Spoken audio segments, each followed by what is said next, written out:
So how you doing? I'm doing great, just doing what needs to be done. And What does that mean?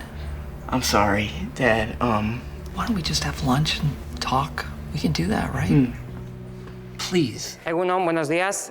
Bienvenidos a la rueda de prensa de la película Beautiful Boy, película que forma parte de la sección oficial de esta 66 edición del Festival de San Sebastián. Sí, por favor. Para hablar hoy de la película, tenemos el placer de contar hoy con su director, Felix van Groeningen, y con su protagonista, Timothée Chalamet. Así que abrimos enseguida turno de preguntas. Teníamos una aquí ya. Sí. Sí, es verdad que estabas. Sí, tú primero y luego él. Sí. Vale. Hello. Hi. Hey. Something in which all the reviews agree is in your spectacular performance, Timothy, so really congratulations for that. And I want to ask you one thing.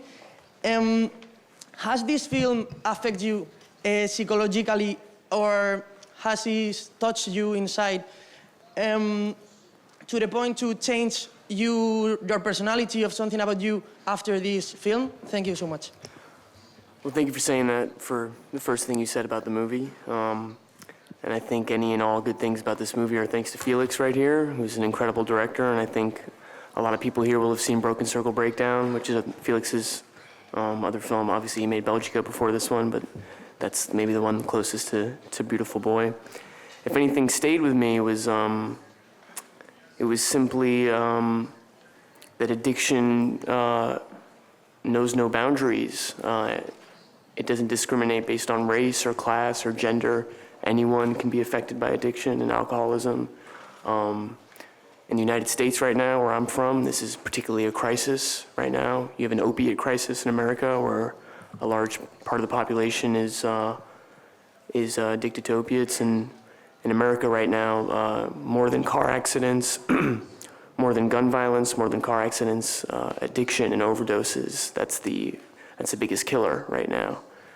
I don't want to be incorrect, but I think over 50,000 people died last year from overdoses alone. So if anything stayed with me, it's the urgency of this message in this movie. That's why I wanted to come to San Sebastian. It's why I want to be here, and I want to get in front of this movie and, in whatever infinitesimal way I can help, have this movie be seen.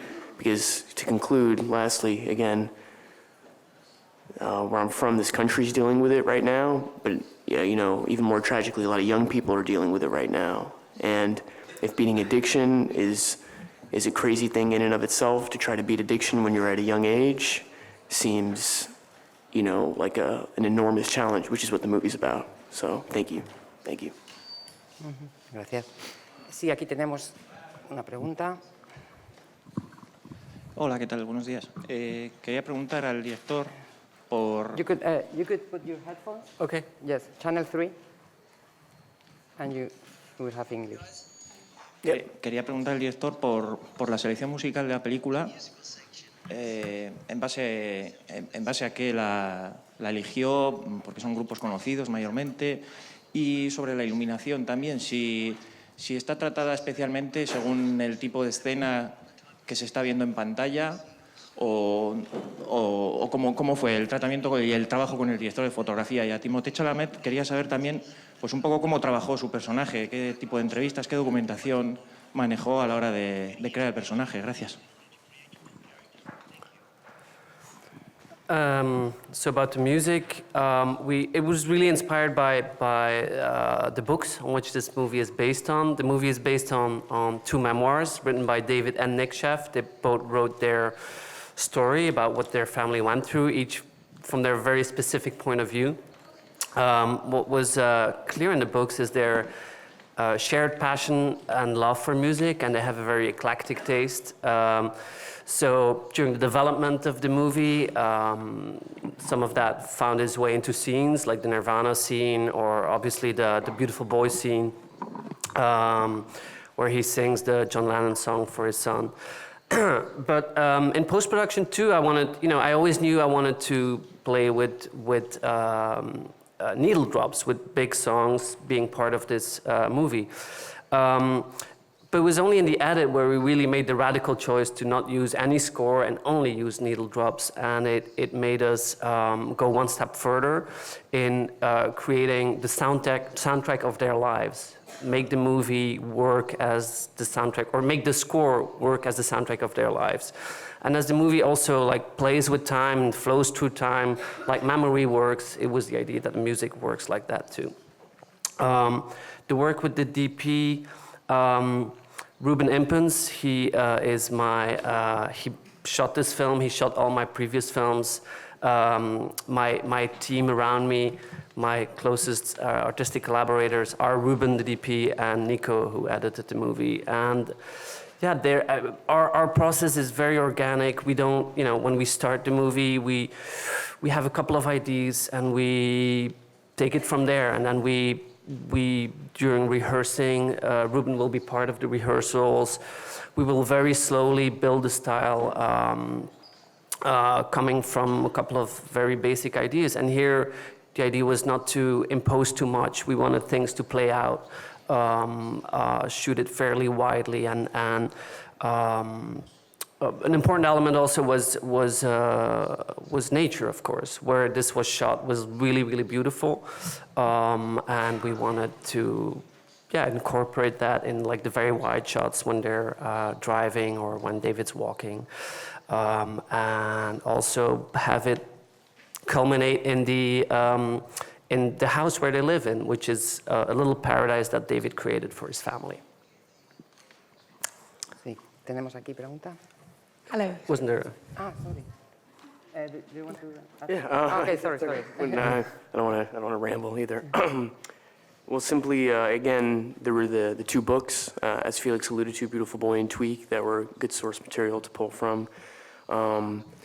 I was able to be on the project about a month and a half early, so Felix encouraged me to lose the weight appropriate for the role, and I thought that was a good idea ultimately. So I lost 18 pounds at the beginning of the movie, and we shot that first week of scenes, not necessarily in chronological order, but just in the scenes that were most extreme physically the first week, and then as it progressed, take whenever needed, you could just take help from the book that was needed. It was all evident in the book. And meeting Nick? And meeting Nick as well, obviously. Yeah, meeting Nick before, of course, meeting Nick about, I'd say like 3 weeks before filming, and he came to set too while we were shooting. David came to set as well with Karen, so just being, in touch with them as well. Sí, aquí, pregunta. Hello, morning. Okay. First of all, congratulations on the movie. I thought it was beautiful. The movie and your acting, I thought it was amazing. Thank you. And I'd like to ask you, what motivated you to make a movie about drug addiction? Like, why did you choose this particular theme to make your next movie? And to you, I'd like to know what was the hardest thing to do? What was the hardest part to play Nick Chef emotionally, for example? What was the hardest part? Sure. I wanted to make this film because I thought it was extremely important, and it's not. It's not only about addiction; it's about family, about a family going through this. It's about a family recovering, actually. So I thought that although it does lay out a harsh truth and it has raw parts, it's actually very filled with unconditional love and hope in the end. And when I read the books, I was viscerally moved. I saw a lot of the themes that interested me that I had dealt with in previous films. So it seemed the right thing for me to take on. I was just like, I tried to not make it, but I had to make this film. I really had to make it. I learned from my films. I learned from this film a lot. It's been a very beautiful journey together with David and Nick too. They were very open about their lives. They let us into their lives, and essentially, today they are really they got through this. They're very still beautiful family filled with unconditional love, and yeah, that's what I thought. Sure, this film had the opportunity to, in a very simple way, lay out a very complex, emotional, complex issue, and it was worth to turn it into a movie, to start conversations about it. I think just difficulty-wise, it's kind of what Felix was alluding to right now about family. I think it was the humanity of the character I never wanted to lose, and I think that was the trap for me as an actor. I felt was, if an audience member watched this movie, or if other actors watched this movie and it felt like somebody was playing an addict on screen, or like a drug addict or something, and I never wanted this to feel like an actor or savoring the opportunity to do well. I thought it would be like more moving for an audience member to go, oh my God, that could be anybody in my family, like be my sister or my son, and that's the truth of addiction. Again, is and Steve Carell and I would have this experience on set often. We'd finish a day of filming sometimes, and a crew member would come up to us and say, I have a family member that's being affected by this, and so again, yeah, to find the humanity of the character, it felt like that's going to be the most effective thing for the story, because people as audience members won't be able to remove themselves and go, oh, okay, well, this is nothing like my family, I can't relate to this, but rather go, oh my God, this could really happen to anybody. Sí, aquí, pregunta. Hola, aquí. Hola. Quería preguntarle al actor, sí, por la relación con Steve Carell, porque es una relación una conexión muy fuerte, ¿no?, la que hay en la película entre ambos, y me gustaría saber si ha requerido de un plus de conocimiento mutuo entre los dos para poder mostrarlo luego en la pantalla. Yeah, I think yes and no. I think I'm bummed Steve isn't here, but then I can compliment him without feeling embarrassed, so I can go full steam ahead, because I was a huge fan of The Office before we started to work together, and like a lot of people my age, and if anything, that was the biggest challenge for me to get over, as it can often be when you're at a young age working with older actors that are very well known, is like, how do I not feel like they're famous right now or something? And but besides that, I don't know, Steve says it too. It's the way I feel about Steve. It's the way I felt about working with Felix, or it's like the luck I feel about Armie Hammer too, who I was in a movie with last year. Sometimes you just get lucky, and you hit it off with another human being, and you get along, and that's what it was with Steve. And as opposed to Armie, where with Armie it was like more of a brotherhood or something, with Steve I immediately felt like he was parental towards me without being condescending, but just very warm and affectionate, and he was Steve Carell, so I was like, that's amazing, and then also Felix really wanted us to rehearse, the weeks leading up to the movie, so I think we went to your house a lot and rehearsed, and time is the biggest gift. Time is the biggest teacher experience, so we just spend as much time together as possible with Steve, yeah. Sí, tenemos ahí en la esquina una pregunta. Hola, sí. Buenos días. Es bastante dolorosa la película y el punto que trata tiene que ver con la rehabilitación, ¿verdad? Y si ustedes plantean que esta problemática ya es una epidemia en Estados Unidos, ¿piensan que puede ser peor todavía de lo que muestran respecto a esta historia? Gracias.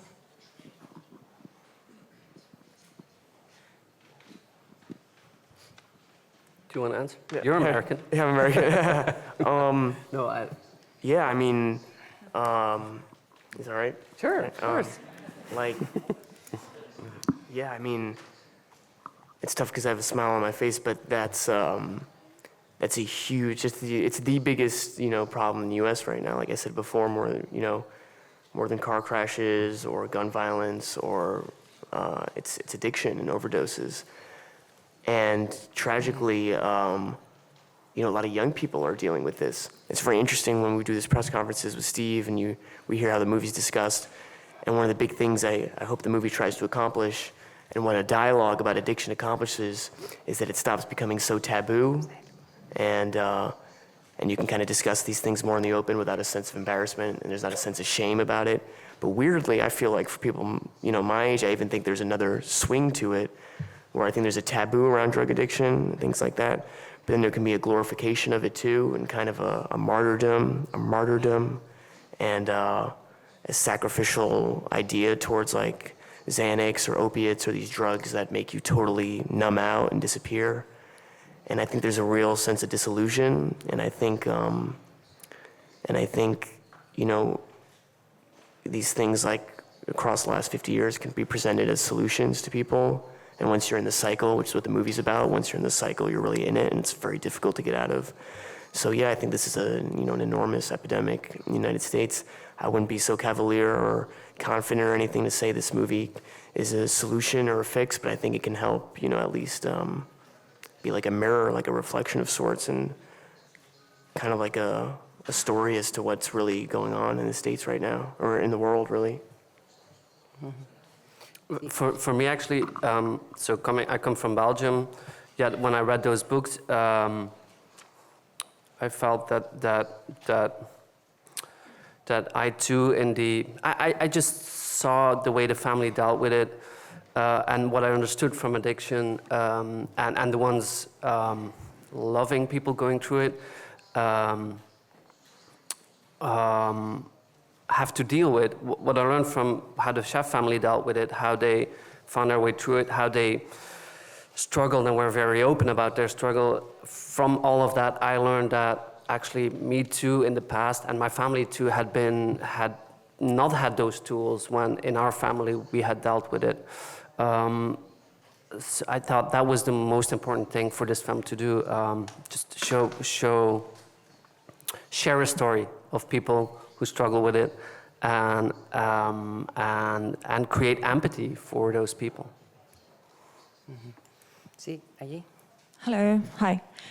Yeah, my question is for the director. The cast is really great, I think. I think it's easy to understand why you would choose this set of actors in particular. But is there anything in particular that you thought back in the day, I need these people in this project for any reason? Sorry, I didn't last the last Sorry. part. Yeah, that when you chose the people for this project, Yeah. was there anything in particular that made you think, oh, I need Steve Carell or I need this guy here? Well, the role of David, we needed somebody who was very relatable for a lot of people. So that was important. And then, and Steve is just he's an incredible actor, I think. Really, really amazing. I mean, the Office and the comedic work he has done is incredible, but then his shift towards dramatic work is maybe even more incredible, I would say, because I'm also a dramatic director. So I tend to look more for those performances. So I thought that was incredible. Yet I wanted him to approach it very earnest and very close to himself, and he had the same instinct. And Steve, he is a very incredibly dedicated father. He is very earnest. He has something incredibly warm. So there was a lot of overlaps with the character he was playing. And it's not always necessary, of course not. But for this role in particular, I think it was. And Nick Chef in real life and the way he's described in the books has something incredibly beautiful yet ungraspable, and he's very charming, but yes, he goes to very dark places. And whenever I saw the first tape of Timothy, we were totally blown away how he could get that,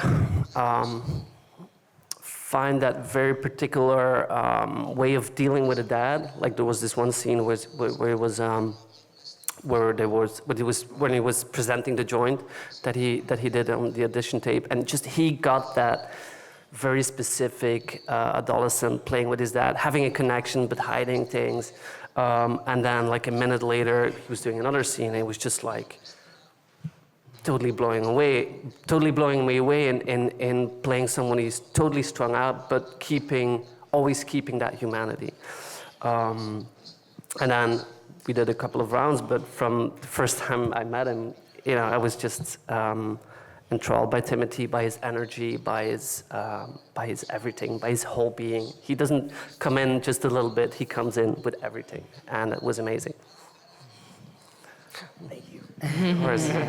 Thank you. Sí, Sí, Panchita. pues yo quería preguntarle a Timote justamente por eso, ¿no? Creo que no pasará mucho tiempo en que volvamos a verle nominado al Oscar y no sé si vive todo esto, este éxito tan rápido, con mucha presión o no. Y luego la pregunta acerca del personaje, ¿no? ¿Cómo hacer este viaje? ¿Cómo entrar, pero luego salir de este personaje?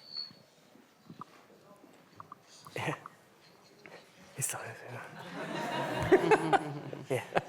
Yeah, thank you. Thank you. That was way longer. Yeah, it's a little longer, yeah. To the first part, thank you for the compliments about the movie, and just with a lot of gratitude, I feel really grateful to be sitting in front of a lot of people here. I'm a fan of movies, I'm a fan of acting and actors, and it's still very surreal to me that I can hear the sound of my own voice right now, and I'm really grateful to be here with something of, I feel like there's an urgency to the message. It's not entertainment, pop, business, whatever. There's a real message here. And then secondly, I think I really like that question a lot because it's something I struggle with, is how to leave a movie. And you don't wind down at the end of the movie. You don't go, oh, I have 5 days left, so I'll start stopping now. No, you go full steam, 100%, and then it's over. And it's very strange. And this was a very difficult thing to walk away from. I'd lost weight, so I felt physically not in the best shape. And it was just it was a weird thing to leave. It doesn't leave you with a great feeling. But it's been great. I was able to, stay in touch with Felix and Steve, and I met a lot of people on the movie I stayed in touch with, and Jeremy Kleiner and Dee Dee Gardner, they're producers on it, and I did another movie with them a couple months ago, so I've stayed busy, but it is very difficult every time to leave a movie. I don't really know how we struggle with it. Yeah. Sí, teníamos aquí otra. Hi, I have a question for both of you. Do you have any, hopefully much less dangerous addictions or obsessions yourself that kind of helped you to direct the movie or to play the part, and that kind of helped you to understand the whole topic?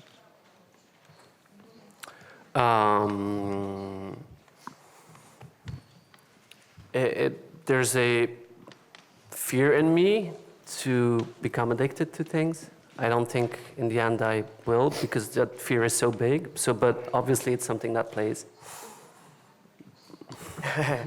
My experience isn't close to Nick's in the film, nor of that of my family's. I think I do get unsatiated desire, though, and what that is to sit or to feel like desire is unsatisfied. And I think like any actor, your motor can be increased. So I think I understand what it is to, want very badly. I'm not describing it very well, but to have an intense, unsatiated, desire. Una última pregunta, por favor, allí, que tenemos que ir terminando. Sí, allí. Sí, me gustaría haceros una pregunta, la misma que le han hecho al presidente español, que ahora está de gira norteamericana. ¿Están a favor o en contra de la legalización de la marihuana?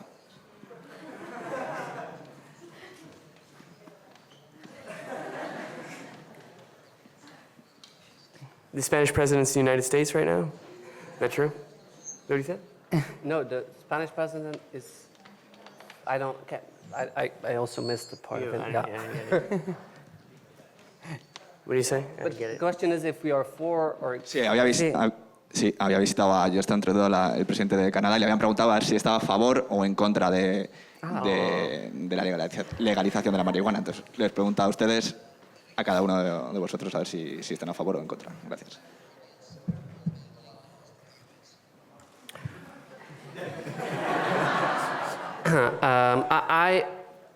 I think it's we have to stop putting people who are drug users in jails. Yes.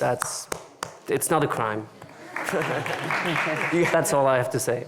Yeah, I totally agree with Felix, and I was, that was like a mock applause thing, but I swear to God, if we were in the United States, if we were doing a press conference in the United States, people would have, I think, joined in that because basically in the United States you have non-violent drug offenders, sometimes carrying small amounts of marijuana, that get put in jail for a very long time, and that segment of the population is disproportionately African American, and it's not right. In the United States, has a history of things like that are just bad and are backwards, and that needs to change. So I would definitely be for the legalization. Yeah. Muy bien. Bueno, tenemos que dar por terminada la rueda de prensa. Solo nos queda agradecer a Félix y Timothée que estén aquí. Thank you very much. Thank you.